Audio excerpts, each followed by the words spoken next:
बांकीपुर में बीजेपी को लगा बड़ा झटका। बांकीपुर में बीजेपी बैकफुट पर, प्रशांत किशोर का जलवा बरकरार, भाजपाइयों में मची खलबली। जी हां, बिहार के बांकीपुर विधानसभा उपचुनाव से इस वक्त की बड़ी खबर सामने आ रही है।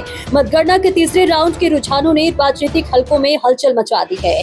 जन सुराज पार्टी के संस्थापक और उम्मीदवार प्रशांत किशोर लगातार बढ़त बनाए हुए हैं, जबकि भाजपा उम्मीदवार नीरज कुमार सिन्हा फिलहाल पीछे चल रहे हैं। और ऐसे में तीसरे राउंड की गिनती पूरी होने तक प्रशांत किशोर को 5032 वोट मिले हैं, वहीं भाजपा उम्मीदवार नीरज कुमार सिन्हा को 3870 वोट प्राप्त हुए हैं। और इस तरह प्रशांत किशोर ने 1162 वोटों की बढ़त के साथ पहले स्थान पर बने हुए हैं। राजद उम्मीदवार रेखा कुमारी को अब तक 767 वोट मिले हैं। और इन शुरुआती रुझानों ने साफ संकेत दिए हैं कि बांकीपुर में मुकाबला भाजपा के लिए आसान रहने वाला नहीं है। जिस सीट पर भाजपा मजबूत दावेदारी कर रही थी, वहीं अब उसे जनसुराज से कड़ी चुनौती मिल रही है।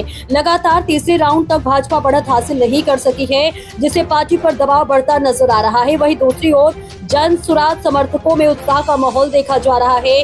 प्रशांत किशोर की बढ़त को उनके समर्थक बदलाव की राजनीति का संकेत बता रहे हैं। हालांकि अभी मतगणना के कई राउंड बाकी है और अंतिम परिणाम घोषित होना शेष है, इसलिए चुनाव का अंतिम फैसला अभी नहीं हुआ है।